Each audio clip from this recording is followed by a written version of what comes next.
রাঙ্গুনিয়ায় শিক্ষার মনোন্নয়ে অভিভাবক সমাবেশ, নুরুল ইসলাম অডিটোরিয়াম শুভ উদ্বোধন এবং আলহাজ গিয়াসউদ্দিন কাদের চৌধুরীর রোগ মুক্তি কামনায় দোয়া মাহফিল। চট্টগ্রামে রাঙ্গুনিয়ার ঐতিহ্যবাহী শিক্ষা প্রতিষ্ঠান হাসিনা জামান ডিগ্রি কলেজ কর্তৃক আয়োজিত নবনির্মিত নুরুল ইসলাম চেয়ারম্যান অডিটোরিয়াম শুভ উদ্বোধন, একাদশ শ্রেণীর শিক্ষার্থীর শিক্ষার মনোন্নয়নে অভিভাবক সমাবেশ এবং আলহাজ গিয়াসউদ্দিন কাদের চৌধুরীর রোগ মুক্তি কামনায় দোয়া মাহফিল অনুষ্ঠিত হয়েছে।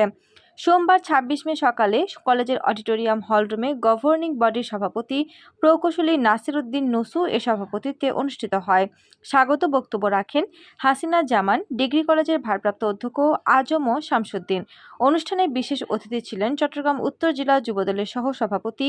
AK আজাদ খান, রানীরহাট ব্যবসায়ী সমিতির সভাপতি জাহিদুল ইসলাম চৌধুরী, মরিয়মনগর বহুমুখী উচ্চ বিদ্যালয়ের ভারপ্রাপ্ত প্রধান শিক্ষক নুরুল হুদা লিটন, রাঙ্গুনিয়া উপজেলা শিক্ষক পরিষদের সাধারণ সম্পাদক বাবু রতন কুমার দে, হাসিনা জামাল ডিগ্রি কলেজের সহকারী অধ্যাপক পারমিতা বড়ুয়া, একাডেমিক কমিটির আহ্বায়ক খায়েজ আহমেদ, সুজন সাহা, অভিভাবক নারায়ণ পালিত, প্রধান শিক্ষক বেলাল উদ্দিন, উমর ফারুক, সহকারী প্রধান শিক্ষক নাসির উদ্দিন, সিনিয়র শিক্ষক আনন্দ কুমার বড়ুয়া সহ কলেজের শিক্ষক ও শিক্ষক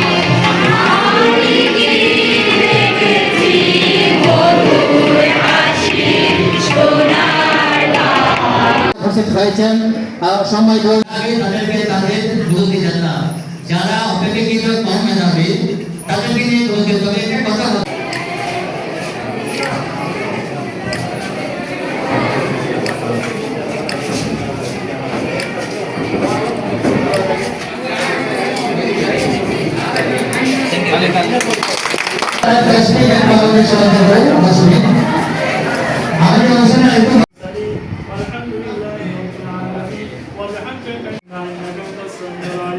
وتب علينا انك انت التواب الرحيم بجود سبحان ربك رب العزه عما يصفون আমাদেরকে কবুল ফরমান আল্লাহ এই প্রতিষ্ঠানের